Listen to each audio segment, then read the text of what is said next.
Friends, we are very happy to inform you that e-modules are prepared for B.Ed program at Telangana by the School of Education, Osmania University under Pandit Madan Mohan Malaviya National Mission on Teachers and Teaching Scheme MHRD New Delhi. It's indeed our pleasure to share with the teacher educators and the prospective teachers and get maximum benefit out of it. It's a first of its attempt by us. We continue to add many more such lessons to share with you all. Welcome everyone. We're very happy to be hosting these modules for teacher trainees, and we're going to be showcasing mathematics education through arts-based learning. So I'm going to give you a brief overview of what mathematics education is and what arts-based learning is also. So we're a non-profit that has been working on devising innovative methods and approaches to learn mathematics using art and craft in particular. And the reason why we do this is that it's very important that in the process of learning, a child has to engage their heart, their mind, their hands, and their emotion together. And something like an art or a craft kind of does this very easily without any extra effort. So we've been working with arts-based learning for the last 10 years now. Arts-based learning has been used in India for the longest periods of time. Majority of our art forms like dance, music, sculpture, all these have a different, they talk about rasas in them. They talk that a certain art form is having a certain rasa, a certain bhava.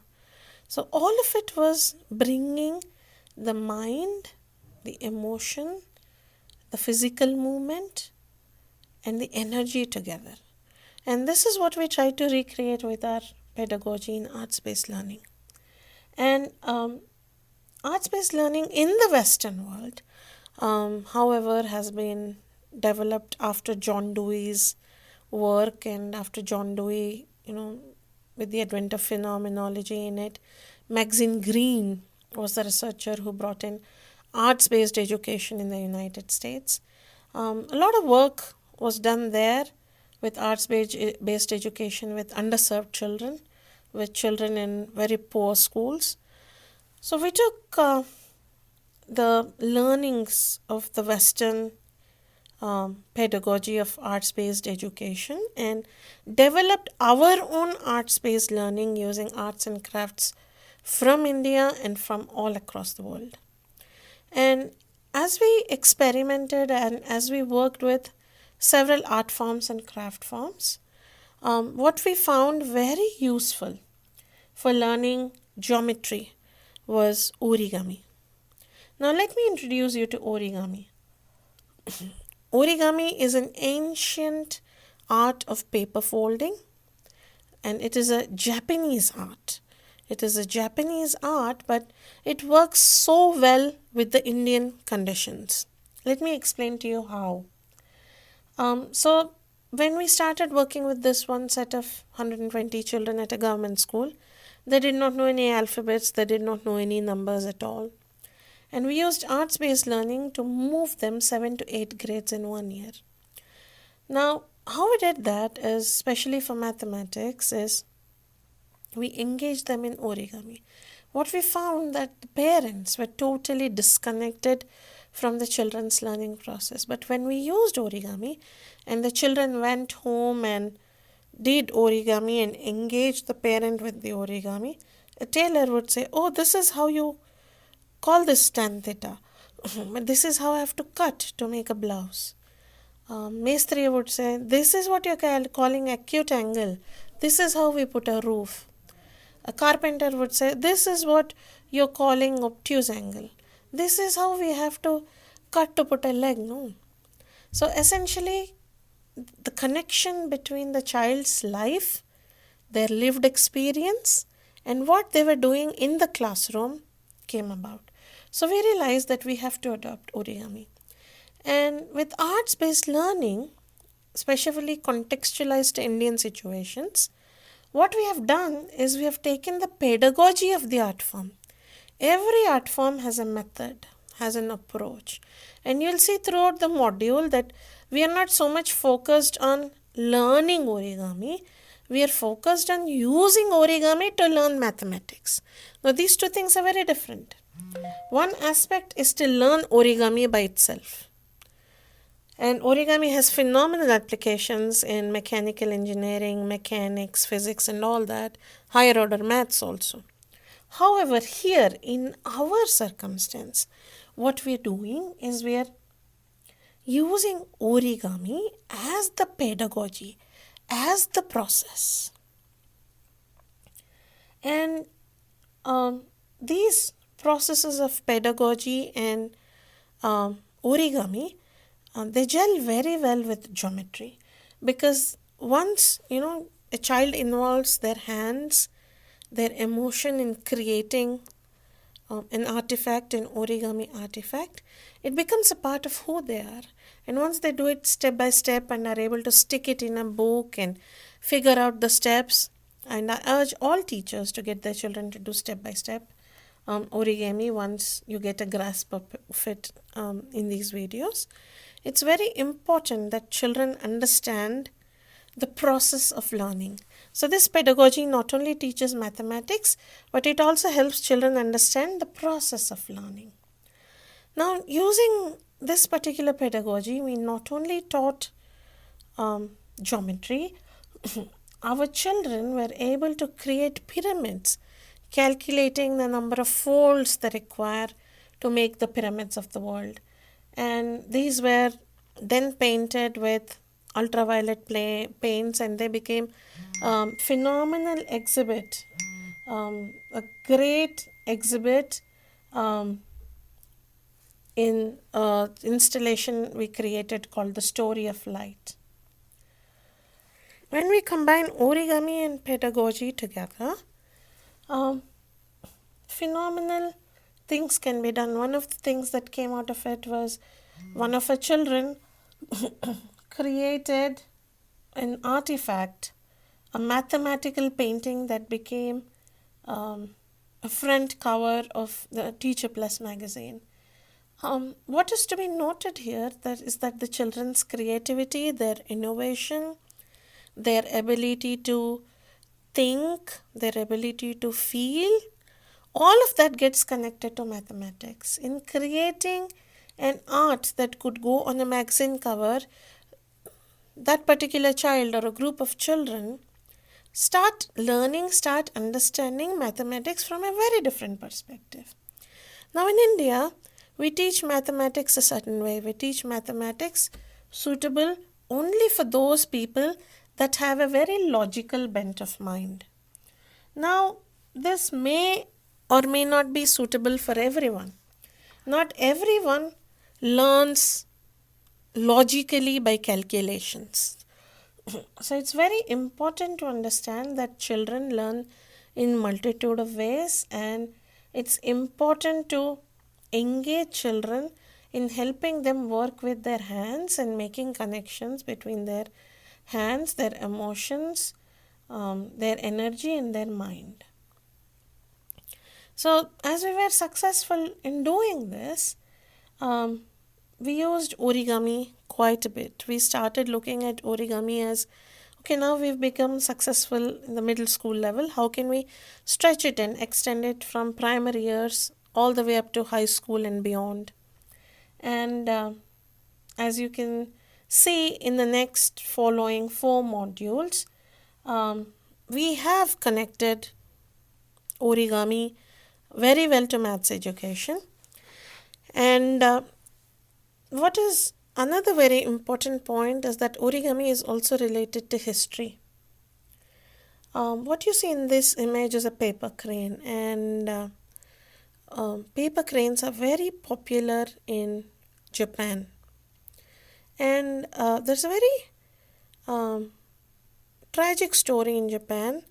There was a girl in Japan during the World War II, when the atomic bombs were dropped, and this particular girl, she got affected, but they didn't know. And a year later or something like that, she was running a race and she fell down, and they took her to a hospital and they found that she had blood cancer, leukemia, and she was going to die. And then this girl, she was in a hospital bed lying, and her friends would come. This girl didn't want to die. So in the Japanese culture, there's a tradition that says that if you make 1,000 paper cranes, your wish comes true.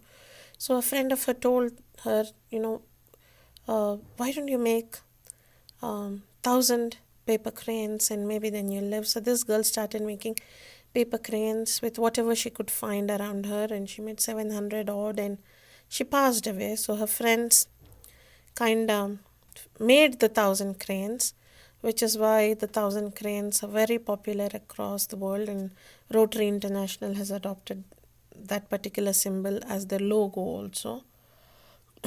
And so we connect origami then to history. So all of a sudden, World War II doesn't become so alien anymore.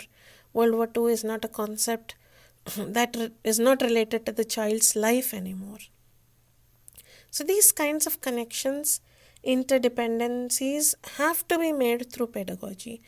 And we have tried again and again and again throughout all our efforts to kind of be able to do this, to be able to connect other subjects to mathematics. Now, in mathematics, it's also very important to understand that mathematics is not just numbers and calculations like we have made it to be in formula. Mathematics is an understanding of patterns. Now, how can one understand patterns? Patterns are all around us. Patterns are in our body. Patterns are in what we see, what we hear, what we listen. Patterns are there in architecture. Patterns are there in nature. And these patterns have been studied numerically quite a bit. They've also been studied geometrically quite a bit. If anybody has heard of the Fibonacci sequence. The Fibonacci sequence is a series of numbers, but when put into a square lead to the formation of a golden spiral. Now this golden spiral is what is present in geometry and throughout nature. So such patterns connect geometry to numbers and calculations. And these kinds of things can be easily taught to children using mathematics. So over the next 4 modules, we are going to look at understanding mathematics not just as numbers or calculations or algebra and geometry, but also as patterns. If you can teach a child, if you can facilitate learning for a child in a manner where they are able to understand how patterns exist in nature and what kind of patterns are there within their own body, they are able to understand themselves thoroughly. And you will see that the 4th module will also show you a Sri Yantra. And we will be able to tell you about what a Sri Yantra is there, and how it mimics the various geometries in the body. All matter is connected to geometry, and since all matter is connected to geometry, it's very important to understand the geometry of matter. And it has been our sincere effort that we understand the geometry of matter. In understanding the geometry of matter, we understand who we are, and in understanding who we are, we also understand how we learn. So basically, we are not looking at mathematics as a bunch of calculations or as a subject or as a discipline. We are looking at mathematics as a process of learning. As a process of learning all other disciplines, because mathematics can be connected to several other disciplines. Almost any other discipline that you can think of, mathematics can be connected to it. So with that, I welcome all of you to engage, enjoy, be a part of the learning modules, and kind of understand thoroughly how you can engage children in absorbing mathematics, how you can engage children in understanding that mathematics is not something to be scared of. It is not something that you have to run away from.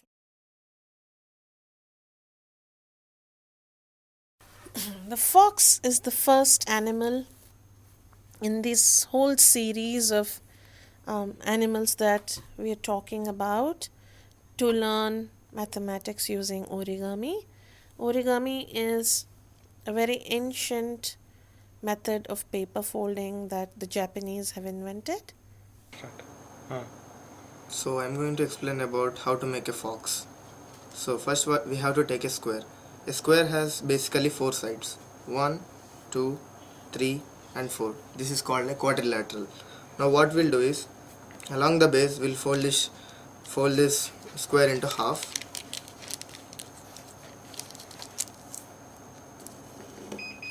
Now unfold it. Now what you do is, you find 4 vertex for a square. 1, 2, 3 and 4. Now join two opposite vertex and crease it properly in order to make a diagonal. Now what we'll do, now we get a triangle out of this.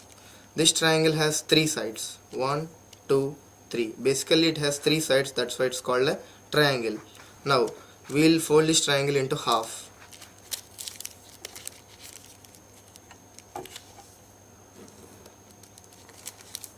So as we fold the triangle into half, we get a vertical line. So this, now what we'll do is, you find this is the base. This is the base of a triangle, and this is called the apex. The highest point of an object is called an apex, and the lowest point of an object is called base. Now we'll meet this apex at the end of this vertical line.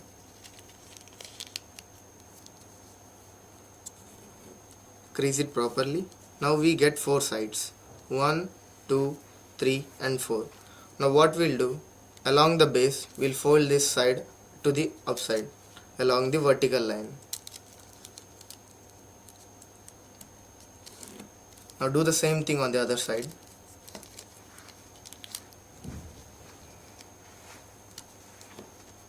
Now turn it backwards, you get a fox.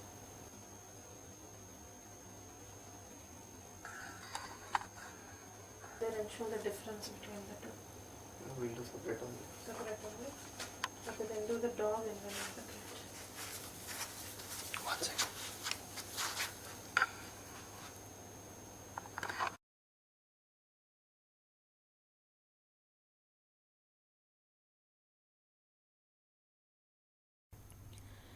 The dog is the second animal in the series of the animals we're making, and the first animal was the fox, and there we learned fundamental concepts like triangle and quadrilateral and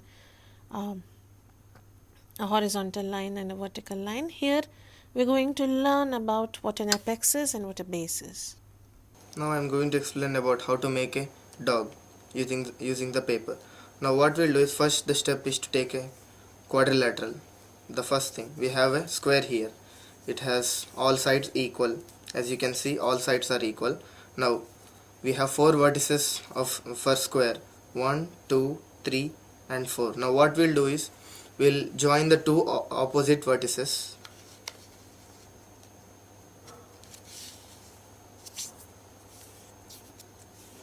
and unfold it, and we'll get a diagonal. A square has 2 diagonals. Now what we'll do is, we'll fold the paper along the diagonal in order to get a triangle. We get a triangle here. Now what we'll do is, we'll fold the triangle into half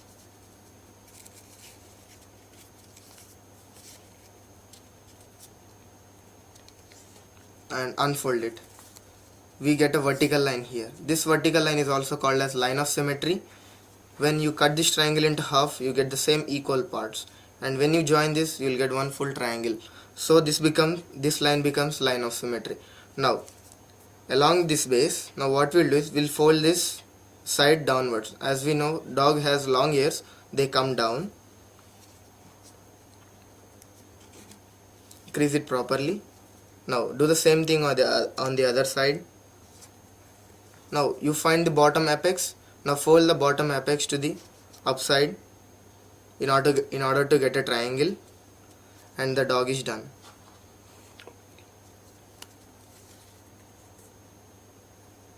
The dog is finally done.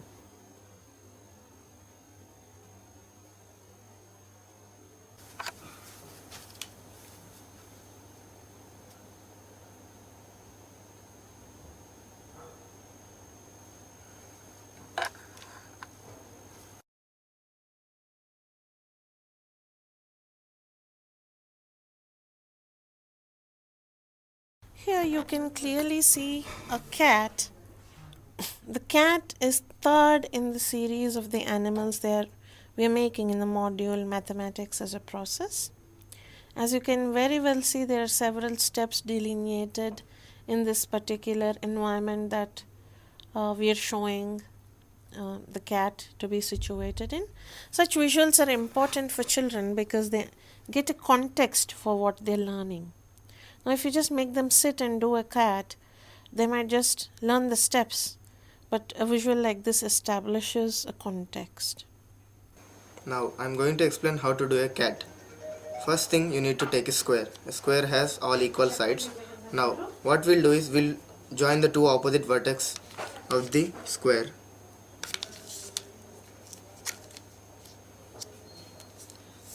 These steps are similar to the dog steps, so these steps will be pretty easy. Now we get a diagonal line which joins the two opposite vertices. Now fold the square along the diagonal. Now fold this triangle into half.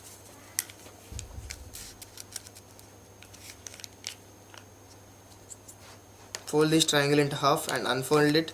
This line is the line of symmetry. Now what we'll do is, along this base we'll fold this side upwards until the vertical point by not exceeding it,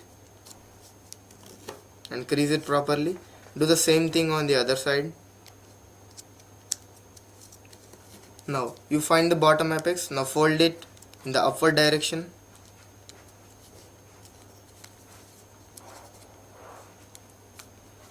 And turn it backside.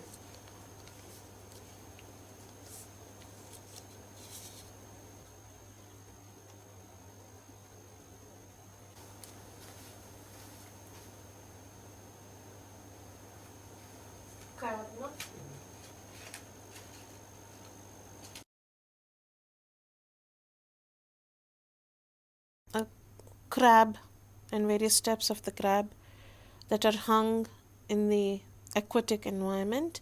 Again, this visual provides a phenomenal backdrop, a context for the child to get a grasp emotionally of what they're making, on what this might entail.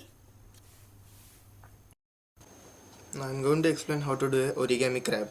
First step is to take a square paper. Now what we'll do is we'll fold the square into half along the horizontal line. When you open it, you get a horizontal line. Now what we'll do is, after folding into half, we'll fold the rectangle into half in order to get a square. Now we get a small square. Now unfold it.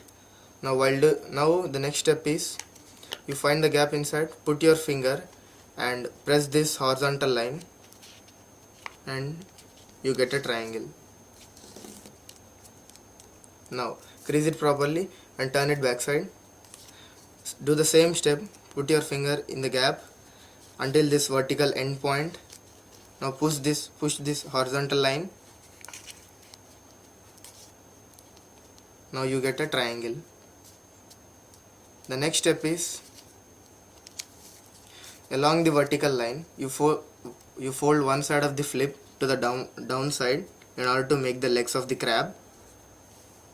You get an triangle here which is called an isosceles triangle because these three sides are not equal, and do the same step on the other side. So you get two isosceles triangles. The next step is you fold this one leg, push this leg to the other side. Now, in order to make the hands of the crab, you along the base you fold the side upwards until the vertical line and push the leg back, and do the same thing on the other side. You fold this to the upside and now send it backwards.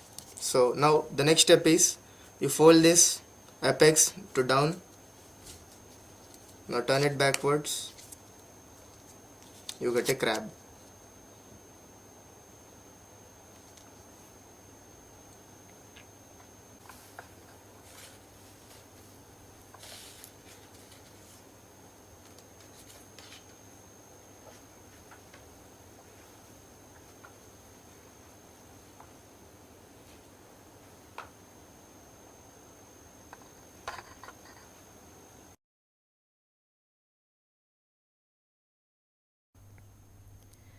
Here you're seeing a goldfish in its habit and habitat. A child gets to understand the context of the origami and the mathematics involved with respect to a certain visual that anchors the child. While the steps are not clear here, it gives you an idea of how something very complex like making this goldfish can also be simplified by breaking it into many steps. I will teach you how to do an origami goldfish. First step is to take a square. The next step is fold it in order to get a diagonal. Join the two opposite vertices. Crease it properly. The next step is you find along the base, you fold this base along the vertical line. The next step is do the same thing on the other side in order to get a square. In the square we are able to find two triangles which are right angle triangles, as I can show you. 1, 2, 3. These are the three sides, and here we are able to see the right angle. Now the next step is you fold this bottom end of the triangle to the vertical line where the line ends. Here also we are able to find a small right angle triangle. Do the same thing on the other side. Crease it properly. Now from here, in order to make this fold, we have to, this is the end point of the this vertical line, we have to fold it towards outside, towards the outside. Do the same thing on the other side. The next step is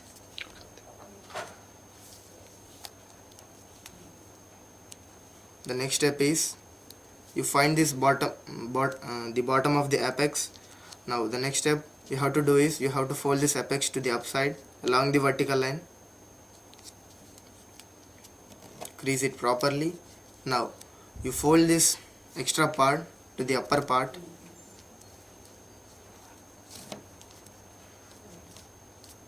The next step involved is you open this, you find a gap and join these vertices.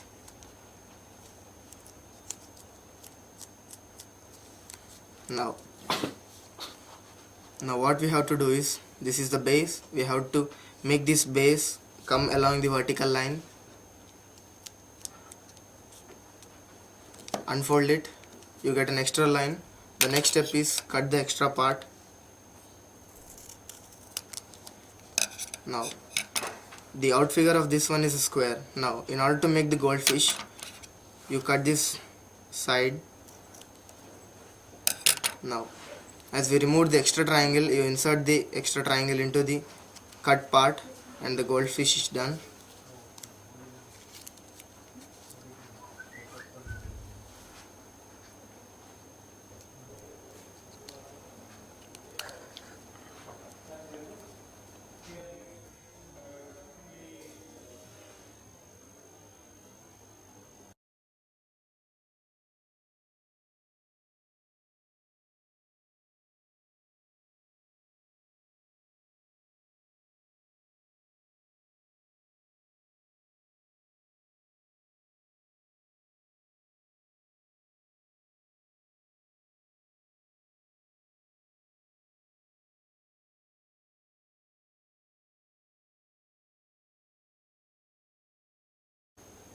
Now I am going to explain about the all maths concepts which are involved from fox to golden fish. The first thing, the basic things are the horizontal line, as you can see, and this is the vertical line, and this is the horizontal line, and this is the vertical line. So the square, so this is called a square. A square is a type of quadrilateral. A quadrilateral is defined as a closed shape with 4 sides or a closed shape with more than 3 sides.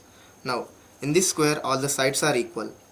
Now you can see the this vertical line and the horizontal line are meeting at a point. This point is called a vertex. Now the square has 4 vertices. Now what we'll do is the diagonal. A diagonal is formed by joining 2 opposite vertices.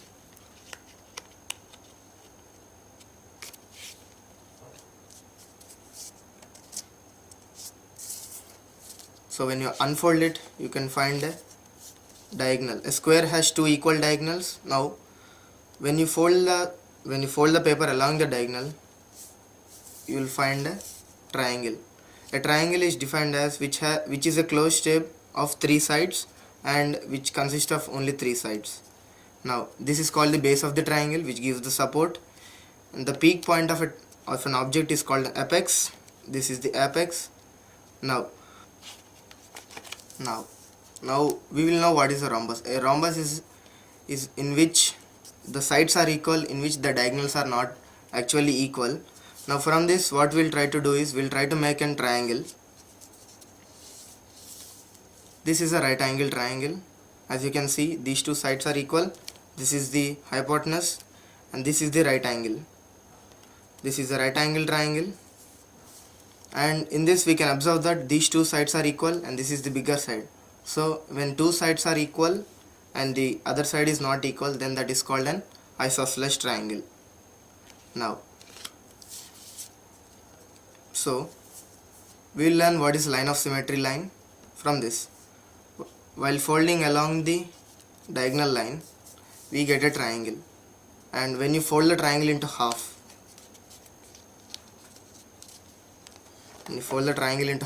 when you open it, you find a vertical line. This is called a line of symmetry, where the two sides are same, and when you cut this part and these 2 sides will be same, when you join it, you will get a perfect triangle. So the line of symmetry cuts an object into equal parts. And now we will learn about, I will be explaining how a trapezium is formed. When you join the 2 opposite vertices of a square and crease it, you find a diagonal. So this diagonal is which joins 2 opposite vertices. Now in order to make a trapezium, you will fold the square into along the diagonal. Now you find the apex of the triangle and the end point of the vertical line. We will join these 2.